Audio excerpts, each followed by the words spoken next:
స్థిరపరచు ఉన్నాడు. దేవుడు స్తోత్రం, హల్లెలూయా. అలాగనే అబ్రహాం సెలవిచ్చిన ప్రకారంగా ఆ బిడ్డలందరూ కూడా అలాగ చేసి ఉన్నారు. చేసిన తర్వాత వారు భోజనము చేశారు. భోజనము చేసిన తర్వాత వాళ్ళు ఒక్క మాట అడిగారు, అయ్యా మరి శారా పని చేస్తూనే ఉంది, వారికి కనపడలా, అబ్రహాం మాత్రం వారి దగ్గర ఉన్నారు, నీ భార్య అయిన శారా ఎక్కడుంది అంటే అదిగో గుడారములో ఉన్నది అన్నారు. అప్పుడు ఆ దేవదూతలు అన్నారంట, అయ్యా నీ భార్య అయితే శారా మేము వచ్చే సంవత్సరము ఇదే రోజున ఇదే నెలలో ఇదే సమయానికి వస్తా, అప్పుడు కల్లా మీ కౌగిటిలో ఒక కుమారుడు ఉంటాడు అని చెప్పారు. ఎవరు? దేవదూత. ఆ మాట చెబుతుంటే పక్కన పనిచేస్తున్న శారా కంట, నా యొక్క పెనిమిటి చాలా వృద్ధాప్యములో ఉన్నాడు, నాకు కూడా బలము లేదు, అది ఎలా కలుగునని శారాకి ఏం కలిగింది? నవ్వు వచ్చిందండి. సందేహం కాదు, నవ్వు వచ్చింది. ఈ టైంలో ఎలాగా దేవుడు నాకు బిడ్డలని ఇస్తాడు. దేవుడు స్తోత్రం, హల్లెలూయా, హల్లెలూయా. ఏది ఏమైనప్పటికీ శారా నవ్వినప్పటికీ, శారా ఇది ఒకవేళ నీకు నవ్వుగా ఉంటూ ఉన్నది, కానీ దేవుడు తప్పకుండా దేవుడు నీకు గర్భఫలాన్ని ఇస్తాడు, దేవుడే తన ఆజ్ఞాపిస్తున్నాడని ఆ దేవదూతలు ఆజ్ఞాపించారు. దేవుడు స్తోత్రం, హల్లెలూయా, హల్లెలూయా. అయితే అబ్రహాము ఒక రోజున ఏం జరిగిందో చూడండి. 15వ వచనం నుండి ఒకసారి చదువుకుందాం.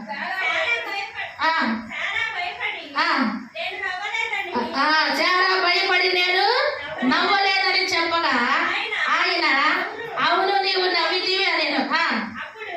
ఏనండి జాగ్రత్త.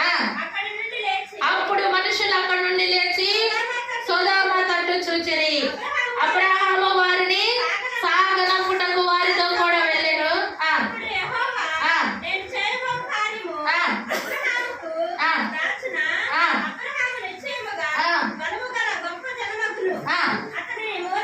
అతని మూలముగా భూమిలోని సమస్త జనములు ఆశీర్వదించబడును. ఎట్లా యెహోవా అబ్రహామును గురించి చెప్పినది అతనికి కలుగు చేయనట్లు తన తర్వాత తన పిల్లలకును తన ఇంటి వారును నీతి న్యాయములు జరిగించుచు యెహోవా మార్గమును గైకొనుటకు అతడు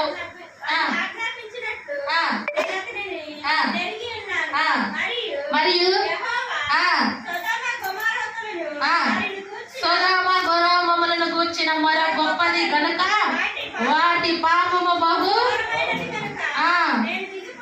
బహు భారమైనది కనుక నేను దిగిపోయి నా యొద్దకు వచ్చిన ఆ మొర చొప్పునే వారు సంపూర్ణముగా చేసిరో లేదో చూచెను.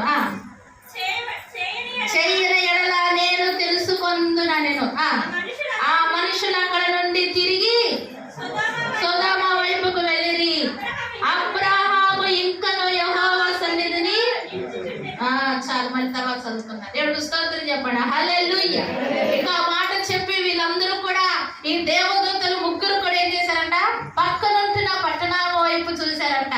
పక్కనుంటున్న పట్టణం వైపు అనగా సొదొమ గొమొర్రా వైపు చూసి ఉన్నారు. దేవుడు స్తోత్రం, హల్లెలూయా. అప్పుడు ఇంతగా దేవుని సన్నిధిలో ఎదుగుచున్న అబ్రహాముకు నేను చేయబోయే సంగతి చెప్పకుండా నేను ఉండేదనా అనుకొని, అబ్రహామా ఇదిగో నేను సొదొమ గొమొర్రా దగ్గరకు వెళ్ళి ఎవరుగా ఎంతగా అయితే ఆ పట్టణములో వారు చేస్తున్న ఆ పని, వారు చేస్తున్న పాపము బహు భారమైనదిగా నాకు కనబడుచు ఉన్నది, అయితే నేను అక్కడికి వెళ్ళి సూచి వచ్చేదను అని ఈ యొక్క దేవదూతలు చెప్పినప్పుడు అక్కడ దాని గురించి అబ్రహాము ఇంకా వారు దేవదూతలు సొదొమ వైపు వెళ్ళినప్పుడు కూడా అబ్రహాం ఏం చేస్తున్నాడంటే ప్రార్థన చేస్తూ ఉన్నాడు, దేవుని సన్నిధిని ఉన్నాడు. ఉంటున్న సమయంలో ఇప్పుడు ఏం జరిగిందో చూద్దాం. తర్వాత వచ్చింది చదువమ్మా.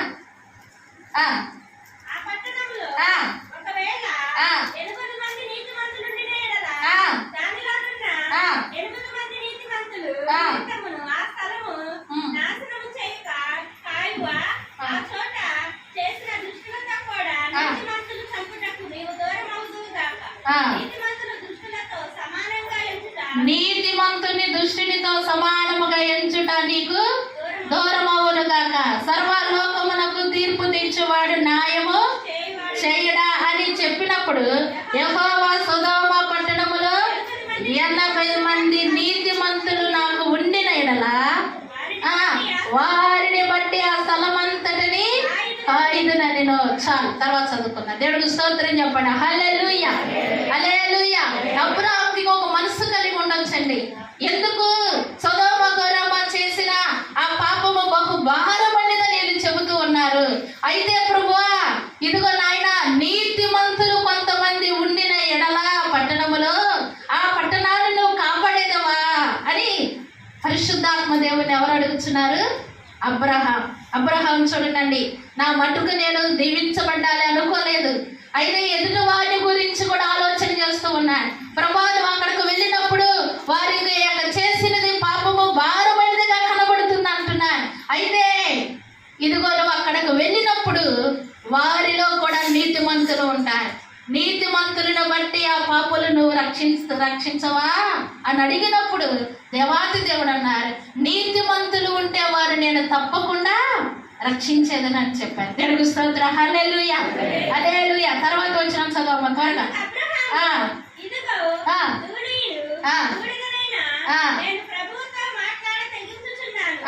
చూడు, అబ్రహాం ఏమంటున్నాడు? అబ్రహాము, ఇదిగో ధూళియు బూడిదనైనా నేను ప్రభువుతో మాట్లాడా తెగించుచున్నాను. మరలా అడుగుచున్నాడు తండ్రిని. 80 మంది నీతిమంతులు ఒకవేళ 5 తక్కువైతే, 5 తక్కువైనందున దేవుడి స్తోత్రం. హల్లెలూయా. దేవుణ్ణి అడుగుచున్నారు, ప్రభువా, 80 మంది నీతిమంతుల్లో ఒక 5 ఒకవేళ తక్కువైతే వారిని నువ్వు రక్షించవా ప్రభువా అని అడుగుచున్నారు. 85 మందిలో 5 తక్కువైనా కూడా నేను వారిని రక్షించేదను అంటున్నాడు. మరలా ప్రభుని అడుగుచున్నాడు. చదవమ్మా. రెండోసారి అడుగుచున్నాడు. చూడండి.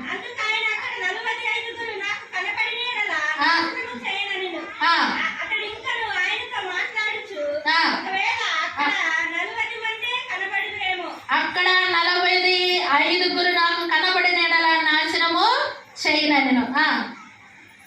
అతడు ఇంకా తనతో మాట్లాడుచు, ఒకవేళ అక్కడ 40 మందియే కనబడిదిరేమో అడినప్పుడు ఆ 40 మందిని బట్టి నాశనము చేయక ఉందని చెప్పగా ఇంకా కొంచెం తగ్గించుకుంటూ వస్తున్నాడు అబ్రహాం.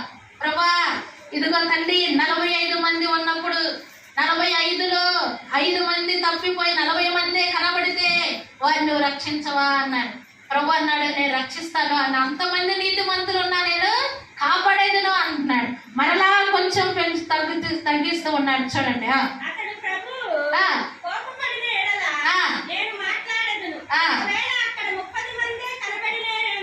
మరలా అంటున్నాడు కదా, అయ్యా, ఒకవేళ అంతమంది కూడా ఉండకుండా 30 మందే కనబడిదరేమో అనినప్పుడు ఆయన అక్కడ 30 మంది కనబడినప్పుడు నేను ఆ పట్టణాన్ని నాశనం చేయను అంటున్నాడు. మరలా ఇంకా అంటున్నాడు, ప్రభా, ఒకవేళ నేను తెగించి ఎక్కువగా అతిగా అడుగుతున్నానేమో ప్రభా, నువ్వు కోపపడని ఎడలా నీకు ఇష్టమైతే మరలా నేను ఒక మనవి చేసేదను.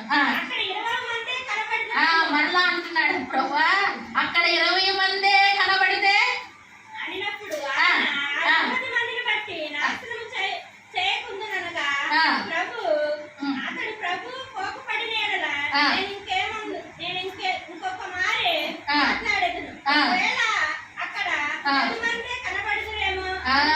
ఫస్ట్ 80 మంది నుంచి ప్రారంభించాడు. చివరికి ఎంతలు వచ్చాడు? అయ్యా, ఒకవేళ 10 మందే ఉన్నారనుకో నీతిమంతులు, వారిని బట్టే నువ్వు కాపాడతావా, నాశనం చేయకుండా ఉంటావా ప్రభా? ఒకవేళ నా మీద నీ కోపం వస్తుందేమో ప్రభా, ఒక్కసారి అడుగుచున్నాడు తండ్రి అని చివరికి అడుగుచూ ఉన్నాడు. దేవుడు స్తోత్రం. హల్లెలూయా. అందుకు కూడా దేవుడు అన్నాడు కదా, ఆ సొదొమ గొమొర్రా పట్టణములో 10 మందిని బట్టైనా నాశనం చేయక ఉంది. ఒక కుటుంబంలో కాదండి. ఎక్కడ అంటున్నారు దేవుడు? ఒక పట్టణములో 10 మంది ఉన్నా సరే నేను ఆ పట్టణాన్ని నాశనము చేయను. దేవుడు స్తోత్రం. హల్లెలూయా. ఇక 10 మందికి వచ్చేసరికి ఇంకా పరిశుద్ధమైన దేవాది దూతలు వెళ్ళిపోయినారు. అయితే అప్పుడు యెహోవా అప్పుడు అబ్రహాముతో మాట్లాడుతా చాలించి వెళ్ళిపోయాను. అబ్రహాము తన ఇంటికి తిరిగి వెళ్ళెను. దేవుడు స్తోత్రం చెప్పండి. హల్లెలూయా, హల్లెలూయా, హల్లెలూయా. ఇదంతా అడుగుచున్నాడు. ప్రభువా, పట్టణములో పక్కనుంటున్న గ్రామములో అయ్యా ఇదిగో పాపము ఘోర భారముగా కనబడుతుందన్నావు ప్రభువా, వారిని తండ్రి కాపాడయ్యా. 80 మంది ఉన్న ఫస్ట్ నీతిమంతులను కాపాడవా నాయన అన్నాడు. తర్వాత 80 మంది అన్నాడు, తర్వాత 45 అన్నాడు, తర్వాత 40 మంది అన్నాడు, తర్వాత 35 అన్నాడు, తర్వాత 30 అన్నాడు. అది కూడా పోయి 20లోకి వచ్చాడు. 20లో నుంచి 10లోకి వచ్చాడు. అన్ని కూడా దేవుడు అన్నాడు, ఆ 10 మంది ఉన్నా సరే నేను ఆ పట్టణాన్ని నాశనము చేయను. ఎవరు 10 మంది? ఎలాంటి వారు? నీతిమంతులు 10 మంది ఉన్న సొదొమ గొమొర్రా పట్టణాన్ని నేను నాశనము చేయను అబ్రహాము అని పరిశుద్ధాత్మ దేవుడు అబ్రహాముకు వాగ్దానం ఇచ్చి పక్కనుంటున్న సొదొమ గొమొర్రా దగ్గరికి బయలుదేరి వెళ్ళారు. దేవుడికి స్తోత్రం. హల్లెలూయా, హల్లెలూయా. ఇప్పుడు చదవండి, త్వరగానే ముగిస్తాను. 19వ వచనం. ఆ సాయంకాలం ముందు ఆ ఇద్దరు దేవదూతలు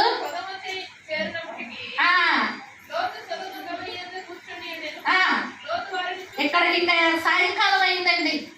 ఇదంతా జరిగేసరికి ఏమైపోయింది? సాయంకాలం అయింది. అయితే ఆ ఇద్దరు దేవదూతలు సొదొమకు చేరినప్పుడు లోతు సొదొమ గవిని అంత కూర్చొనిను. అక్కడికి వెళ్ళినప్పుడు కూడా ఎవరు కూర్చున్నారంట? లోతు కూర్చున్నాడంట. కూర్చున్నప్పుడు లోతు కూడా దేవుని ఎరిగిన కుమారుడు కనుక వెంటనే వారిని ఎదుర్కొనటానికి వెళ్ళి లేచి ఏం చేశాడంటే ఆ దేవదూతలకి సాష్టంగా నమస్కారము చేశాడు. దేవుడికి స్తోత్రం. హల్లెలూయా. ఫస్ట్ దేవుడు మనతో మాట్లాడుతున్నప్పుడు మనం ఏం చేయాలి? సాగిలపడాలి, దేవుని స్తుతించాలి, ప్రభువుని ఘనపరచాలి. ఉదయాన్నే లేచి ఇంకా లేచిన వెంటనే ప్రభా ఈ రోజు నాకు అది అయ్యా, నేను ఎక్కడికి వెళ్తున్నానయ్యా, నీ కాపుదాలు అయ్యా, ఇవన్నీ మనం మొదలు పెట్టకూడదు. మొట్టమొదటిగా మనం ఏం చేయాలి చెప్పండి? మొట్టమొదటిగా మనం ఉదయాన్నే లేచి ప్రభు నామాన్ని ఒక 5 నిమిషాలు ఘనపరచాలి. నువ్వు గొప్ప దేవుడు నాయన, లేకుంటే దేవా నువ్వు మహిమ కలిగిన దేవుడు అయ్యా. పక్షులు కూడా ఉదయాన్నే లేచి, కాకులు చూడండి ఉదయాన్నే లేచి ఏం చేస్తాయి? అరుస్తూ ఉంటున్నాయి. సముద్రంలో కూడా ఉదయం దగ్గరికి వెళ్ళినప్పుడు ధ్వని ఎక్కువగా వినబడుతుంది. అంటే నీళ్ళు జలములు కూడా ప్రభు నామాన్ని ఘనపరుస్తున్నాయి. ప్రభువుని ఘనపరిచిన తర్వాత ఆ దేవునికి మరి మనం కృతజ్ఞతాస్తుతులు చెల్లించినాక మనం ఇంకెన్ని అడిగినా దేవుడు తప్పకుండా ఇస్తాడు. ఎన్ని అడిగినా దేవుడు మన ఓపికండి. దేవుడు దివారాత్మలు ఇశ్రాయేలును కాపాడువాడు కొనకడు నిద్రపోడు. దేవుడు స్తోత్రం చెప్పండి. హల్లెలూయా, హల్లెలూయా. ఇక్కడ లోతు కూడా ప్రభు దేవదూతలు ఇద్దరును చూసి ఏం చేశాడంట? సాష్టంగా నమస్కారము చేశాడు. మనుషులకు చేయకపోయినా పర్వాలేదండి, దేవునికి మనం సాష్టంగా నమస్కారం చేయాలి. దేవునికి లోబడాలి, దేవుని సన్నిధిలో మోకరించాలి. ఎంత పెద్దవాళ్ళైనా. ఈ పేరెంట్స్లో కూడా మీటింగ్ జరుగుతున్నప్పుడు ఒక అధికారి కాదు, బాగా డబ్బులు కలిగిన ఒక ధనవంతుడు మీటింగ్కి వస్తానని చెప్పినాను.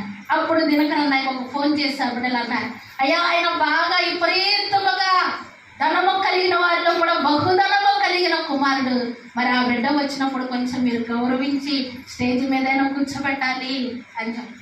అప్పుడు దేవా మరి అన్నయ్య అన్నాడంట, ఎంత ధనవంతులైనా ప్రభు కన్నా గొప్పవారు కానే కాదు. ఎంత వారైనా సరే దేవుని సన్నిధిలో కింద కూర్చుంటేనే రమ్మని చెప్పండి. దేవుని స్తోత్రం. హల్లెలూయా, హల్లెలూయా, హల్లెలూయా. కనుక వారికి ఇంకా కొన్ని పనులుండి రాలేకపోయినారు. దేవుని స్తోత్రం. హల్లెలూయా, హల్లెలూయా. కనుక దేవాది దేవుని సన్నిధిలో మనం సాగిలపడాలి. సాగిలపడిన తర్వాత ఇక్కడ లోతు కూడా ఏం చేస్తున్నాడు చూడండి. ఇంకా దేవదూతలు సమీపించారు సొదొమ పట్టణంలోకి. సమీపించిన తర్వాత లోతు వారికి నమస్కారం చేసి మరి తన ఇంటికి కూడా ఆవిడ పిలుస్తున్నారు. ఏమంటున్నాడు చూడండి 2వ వచనం. జాగ్రత్తగా త్వరగానే చెబుతాను. నా ప్రభువులారా దయచేసి మీ దాసుని ఇంటికి వచ్చి రాత్రి ఎల్లవచ్చి కాళ్ళు కడుక్కొని మీరు పెందలకడ లేచి మీ త్రోవను వెళ్ళవచ్చును. అందుకు వారు అలాగూ కాదు, నడి వీధిలోని రాత్రి వెళ్ళవచ్చేదమని చెప్పి ఆయనను అతను మిక్కిలి బలవంతం చేసినప్పుడు వారు అతని తట్టు తిరిగి అతని ఇంట ప్రవేశించిరి. అతడు వారికి విందు చేసి పొంగని రొట్టెలు కాల్చగా వారు భోజనము చేశారు. దేవునికి స్తోత్రం చెప్పండి. హల్లెలూయా. ఇక్కడ లోతు కూడా ఏం చేశారు? అయ్యా నా ప్రభు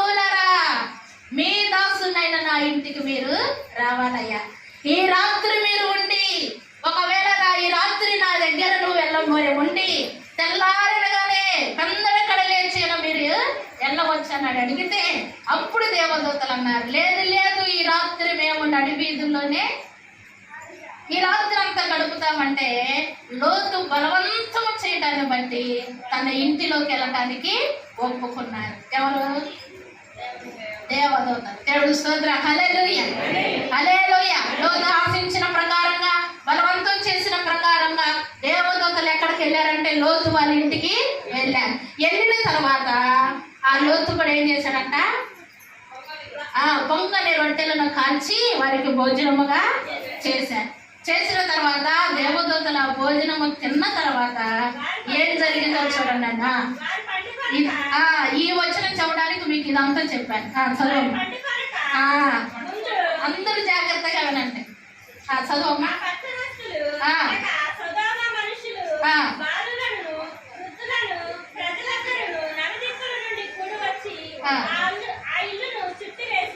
చూడండమ్మా, వారు పండుకొనక ముందే ఆ పట్టణస్థులు అనగా సొదొమ మనుషులు, బాలురును వృద్ధులను ప్రజలందరూ నలుదిక్కుల నుండి కూడి వచ్చి ఆ ఇల్లు చుట్టివేసి, ఈ వచనం మీరు ఏమన్నా జాగ్రత్త, లోతుని పిలిచి, ఈ రాత్రి మీ యొద్దకు వచ్చిన మనుషులు ఎక్కడ, మేము వారితో కూడినట్లు మా యొద్దకు వారిని ఎలుకలకు తీసుకొని రమ్మని అతనితో చెప్పగా, లోతు ఎలుకల ద్వారముల వద్దనున్న వారిని దగ్గరకు వెళ్ళి తన వెనక తలుపు వేసి, అన్నలారా ఎంత పాతకము కట్టుకొనకుడి, ఇదిగో పురుషుల కూడిన 2 కుమార్తెలు నాకు ఉన్నారు. సెలవైతే వారిని మీ యొద్దకు ఎలుకలకు తీసుకొని వచ్చేదను, వారిని మీ మనసుకు వచ్చినట్లుగా చేరి, ఈ మనుషులు నా ఇంటి నీడకు వచ్చి ఉన్నారు కనుక వారిని మీరు ఏమీ చేయకూడదని చెప్పినప్పుడు వారిని అవతలకి పారిపోము, మరియు వారిని ఎవడవో మనలోకి పరదేశిగా వచ్చి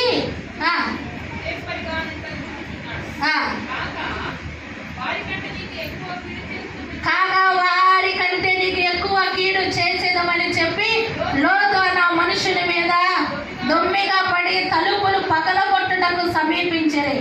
అయితే ఆ మనుషులు తమ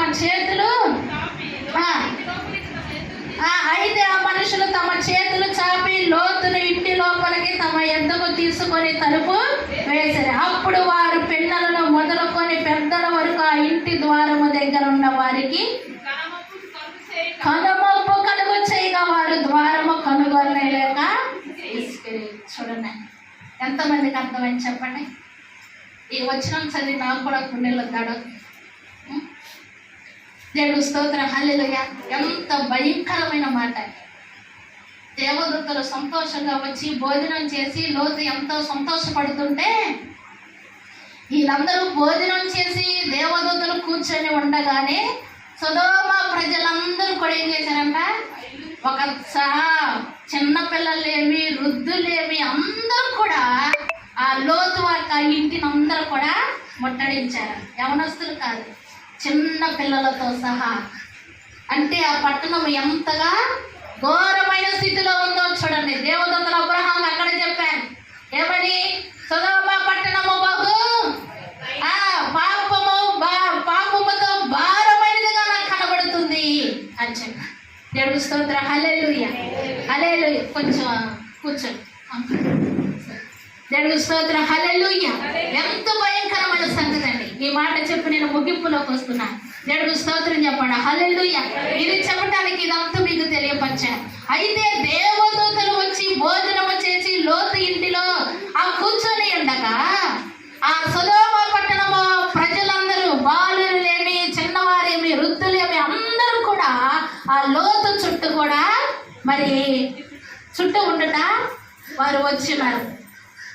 అలా నిలబడి ఉండగా అప్పుడు లోతును అడుగుచున్నాను, లోతు నీ ఇంటికి వచ్చిన వారు ఎక్కడి నుండి వచ్చారు? ఎవరు? వారితో మేము పాపము చేయటానికి వారిని మా యొద్దకు తీసుకొని రండి. ఎవరితోనంటండి? ఎవరంటున్నారు? ఒక పరిశుద్ధమైన దేవుని సమూహము దగ్గర నుండి పంపబడిన దేవదూతలతో పాపము చేయడానికంట లోతు ఎవరిని తీసుకొని రావాలంట? మనుషుల దగ్గరికి దేవదూతలను తీసుకున్నారు. ఎంత భయంకరమైన ఆ పట్టణమో చూడండి. దేవుడికి స్తోత్రం. హల్లెలూయా, హల్లెలూయా. ఆ మాట వినగానే లోతుకి, అయ్యా వారు నా ఇంటిలో సేదరించుకోవడానికి వచ్చారయ్యా, అయితే వారికి ఏ హాని కూడా మీరు చేయకూడదు. మీకు అవసరమైతే వివాహము కాని కన్నికలు, పురుషుని ఎరగని కన్నికలు 2 కుమార్తెలు నాకున్నారు, వారిని మీ యొద్దకు పంపిస్తాను, వారిని మీ ఇష్టం వచ్చినట్లుగా చేస్తాను. కానీ దేవదూతలను మాత్రం, ఆ మనుషులను మాత్రము మీరు అలా చేయకూడదయ్యని లోతు ప్రాధేయపడుతున్నారండి. దేవుడు స్తోత్రం చెప్పండి. హల్లెలూయా, హల్లెలూయా. ఎంత ఘోరమైన పట్టణమో చూడండి. ఈ రోజుల్లో కూడా అక్కడక్కడ ఉంటున్నారు. ఒక కుమార్తె నాకు చెప్పింది, అమ్మా ఎందుకు నువ్వు బల్లారాధనలో పాలు పొందట్లేదు? ఎందుకంటే ఇదిగో అనుకోని విధముగా నేను పాపములో పడి ఉన్నాను. దానికి కారణం ఏమిటంటే క్లోజ్గా మాట్లాడడం, ఎగతాళి మాట్లాడడం, జోకులు వేస్తూ ఉన్నారు. దేవుని బిడ్డలు జోకులతో మాట్లాడకూడదు, చాలా జాగ్రత్తగా ఉండాలి. అదే చివరికి మంచి ప్రేమ, లోక ప్రేమ కలిగి ఈ బిడ్డకు